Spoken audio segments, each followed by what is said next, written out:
बिहार की भोजशाला का विवाद कोई नया नहीं है।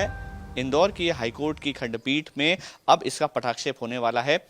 मुस्लिम पक्ष का ये कहना है कि ये मस्जिद है, हिंदू पक्ष का कहना है कि ये मंदिर है। अब टाइम्स नाउ नवभारत पर हम आपको तस्वीरें दिखाते हैं कि आखिर हिंदू पक्ष का दावा क्या है, और एक एक तस्वीर मैं आपको बताऊंगा कि कैसे साबित कर रही है कि यहाँ पर मंदिर ही है। ये शिलालेख है तकरीबन 1000 साल पुराना, जिसका पहला जो शब्द है वो है ओम सरस्वती नमः।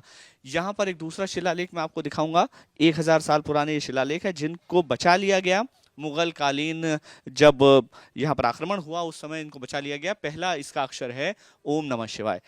अब मैं आपको दिखाता हूँ यहाँ के जितने भी खंबे हैं, जितने भी पिलर्स हैं, उन सभी पर अलग अलग भगवान जो हैं वो अंकित हैं। उनकी अलग अलग आकृतियाँ यहाँ पर बनी हुई हैं। पूरे ये जो भोजशाला है यहाँ पर 84 खंबे हैं। ये 84 खंबे इस बात का प्रमाण है कि जो भारतीय संस्कृति है, जो हिंदू धर्म है, उसमें 84 योनियों का जिक्र आता है। यहाँ पर 84 अलग अलग ग्रंथों की रचना हुई। इसके अलावा 84 अलग अलग यंत्र यहाँ पर बने हुए हैं अलग अलग खंभों पर, जिनमें ज़्यादातर को नष्ट कर दिया गया। अब देखिए, ये जो आपको आकृति नज़र आ रही है, ये एक घंटे की आकृति है। देखिए, मैं आपको तस्वीरें दिखाऊंगा। ये जो आकृति है, ये घंटे की आकृति है। अगर आप किसी मस्जिद में जाते हैं तो आपको वहाँ पर किसी तरह के कोई घंटे की आकृति यहाँ पर नहीं मिलेगी। इसके अलावा और तस्वीरें दिखाता हूँ। ये देखिए, ऊपर जो पिलर्स के ऊपर जो चिन्ह बने हुए हैं वो शंख के चिन्ह हैं। देखिए, किसी भी मस्जिद में आपको कभी शंख के चिन्ह नहीं मिलेंगे। भगवान गणेश की यहाँ पर आपको सीधी तौर पर आकृति नजर आएगी। मैं कैमरामैन यशवंत से कहूँगा कि ये तस्वीर भी दिखाएं जो इस खंबे पर आपको नजर आएगी। 84 खंभों में से एक खंबा ये भी है। ये भगवान गणेश की आकृति है जो स्पष्ट रूप से यहाँ पर नजर आती है। इस तरह की तमाम आकृतियाँ आपको अलग अलग खंभों पर नजर आएंगी। ये जिस जगह पर मैं चल रहा हूँ, इसका जो निर्माण कार्य है वो पिछले कुछ सालों में बदला गया है। 1997 में यहाँ पर खुदाई की गई थी, जिसमें बहुत सारी मूर्तियाँ भी निकली थी। अब मैं आपको दिखाता हूँ, ये हवन कुंड है। इस हवन कुंड में यज्ञ हुआ करते थे, ये यज्ञशाला हुआ करती थी। भोजशाला नाम इसका इसलिए है क्योंकि यहाँ पर ब्राह्मण हवन किया करते थे, और जो आचार्य थे उनकी यहाँ पर एक तरह से कहा जाए कि ट्रेनिंग हुआ करती थी, और उनके इस ट्रेनिंग के दौरान उनको हवन करने की जो शिक्षा दी जाती थी वो यहीं पर दी जाती थी। और ये जो आप इसके नज़दीक जो नाली नुमा आकृति देख रहे हैं, इससे घी का विसर्जन इस हवन कुंड में किया जाता था। ये जानकारी तमाम ग्रंथों में तमाम जगहों पर मिलती है। और ये जो पूरा 84 खंभों का पूरा ये मंदिर है, यहाँ पर फिलहाल हिंदू पक्ष के लोगों का यह दावा है कि इसको तो खोदने की भी ज़रूरत नहीं है। यहाँ पर तो आपको वैसे ही तमाम आकृतियाँ और तमाम भगवान आपको दिख जाएंगे जो यहाँ पर मौजूद हैं, जो नज़रों से दिख रहे हैं। आपको तो खोदने की भी ज़रूरत नहीं, जैसा राम मंदिर किस वक्त पर हुआ कि आपको खुदाई करनी पड़ी, वहाँ से नीचे से अवशेष निकालने पड़े, जो ज्ञान व्यापी में हो रहा है। और अब हम आपको तस्वीर दिखा रहे हैं उस जगह की, एक्सक्लूसिव तस्वीरें हम दिखा रहे हैं आपको भोजशाला की, जहाँ पर आपको साफ तौर पर नज़र आएगा कि यहाँ पर मंदिर के ही अवशेष हैं। देखिए, तस्वीरें आपको नजर आ रहा होगा। ये जो खंबे हैं, ये यहीं पर खुदाई के दौरान मिले हुए खंबे हैं, जिन पर शिव पार्वती की आकृति साफ तौर पर आपको नजर आएगी, वराह की आकृति आपको साफ तौर पर नजर आएगी। और किसी भी मस्जिद में, किसी भी दुनिया की किसी भी मस्जिद में आपको ना किसी भगवान की आकृति मिलेगी, ना वराह की आकृति मिलेगी। तो जाहिर है कि मुस्लिम पक्ष का दावा अपनी जगह हो सकता है, उनके अपने साक्ष्य हो सकते हैं, लेकिन एक एक खंबा, यहाँ की एक एक ईंट, यहाँ का एक एक पत्थर, ये साफ तौर पर बताता है कि यहाँ पर 1000 साल पुराना एक मंदिर था। अब कोर्ट के सामने जो भी दलील प्रस्तुत की जाए वो कोर्ट को निर्णय करना है, और चूंकि मैटर सब जुडिस है, इसीलिए औपचारिक रूप से किसी तरह का कोई बयान ना हिंदू पक्ष देना चाहता है कोर्ट को लेकर, और ना मुस्लिम पक्ष देना चाहता है। कोर्ट का निर्णय ही सर्वमान्य होगा। लेकिन यहाँ के जो साक्ष्य प्रस्तुत किए जा रहे हैं, जो तथ्य प्रस्तुत किए जा रहे हैं, वो बताने के लिए पर्याप्त हैं कि यहाँ पर परमार कालीन एक मंदिर था, भोजशाला थी, जिसको लेकर के दोनों पक्षों में विवाद हो रहा है, और इस विवाद का पटाक्षेप जल्दी ही कोर्ट कर देगी, ऐसी उम्मीद है।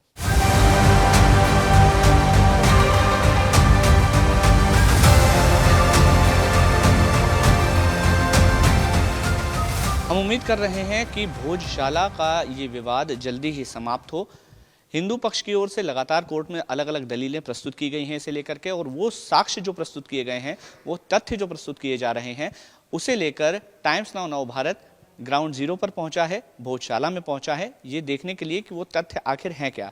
तो मैं तस्वीरों में आपको सबसे पहले दिखाना चाहूँगा, कैमरामैन यशवंत है हमारे, उनसे कहूँगा कि ये तस्वीरें आपको दिखाएं। जो एक्सक्लूसिव तस्वीरें मैं दिखा रहा हूँ, ये एक यंत्र है और ये तकरीबन 1000 साल पुराने जो यहाँ का स्ट्रक्चर है उस पर यंत्र बने हुए हैं।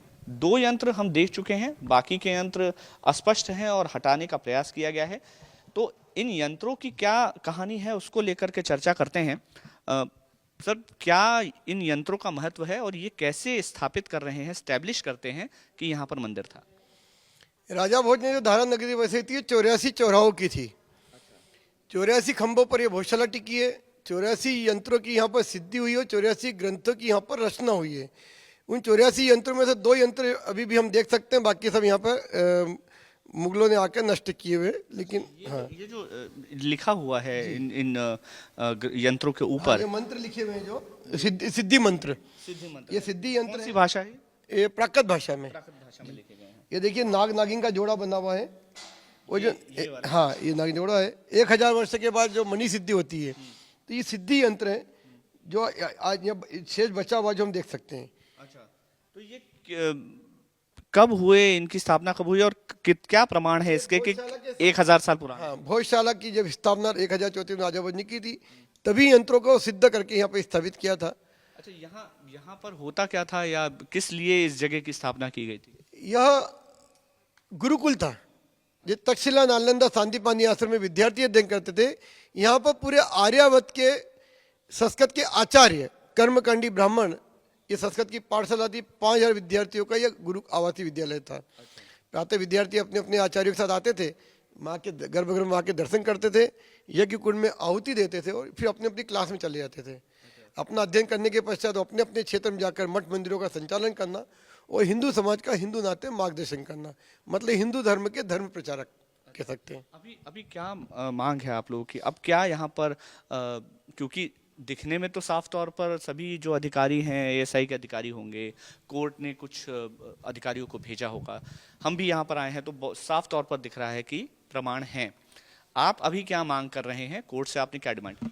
99 में खुदई में 22 मूर्तियाँ हमारी निकली थी, हनुमान जी की, वाघ देवी की, सभी प्रकार की मूर्तियाँ निकली थी, जिसको पुरातत्व विभाग द्वारा, मतलब पुलिस द्वारा पुरातत्व विभाग को सौंपा गया, जो मांडव में स्थापित है वहाँ पुरातत्व विभाग के। और वह लिखा हुआ पत्र हमारे पास है कि ये मूर्तियाँ वहाँ पे हमने जमा करी जो भोजशाला से निकली थी। वहाँ जाएंगे तो बाहर जो मूर्तियाँ पड़ी उन पे लिखा हुआ भोजशाला। तो ये प्रमाण अपने आप आईएएस ने ये दिया, पुलिस विभाग ने, प्रशासन ने दिया, कांग्रेस सरकार थी, तो ये सीधा है कि मंदिर है। और मंदिर जो हमने प्रूफ पेश करे हैं वहाँ खुदे में निकले, पर यहाँ तो सरकार ही बता रही है कि मंदिर है। अभी मांग क्या है आपकी? कोर्ट से आपने क्या आवेदन किया है और क्या आप मांग कर रहे हैं? हमारा कोर्ट से यही है कि जिस प्रकार से हिंदू समाज मंदिर पूजा कर रहा है, निर्वत मंदिर हमारे को सुपुर्द किया जाए कि मस्जिद नहीं है, क्योंकि किसी भी मस्जिद में पूजा अर्चना नहीं होती है। ये हमारा मंदिर है, इसलिए हम पूजा कर रहे हैं और ये ज़बरदस्ती यहाँ आके नमाज पढ़ते हैं। जबकि कहीं भी पूजा या अगरबत्ती लग जाती है या हिंदू धर्म की आरती हो जाती है तो वहाँ पर नमाज नहीं कबूल होती है, इनके धर्म में लिखा हुआ है। ये ज़बरदस्ती यहाँ अधिकार जमाना चाहते हैं, पर यह है नहीं, क्योंकि हमारा मंदिर है और मंदिर की मांग की ओर हमको लग रहा है कि हमारे जो तथ्य सामने गए उस पर सरकार भी और प्रशासन और कोर्ट भी हमारे पक्ष में आदेश करेगी।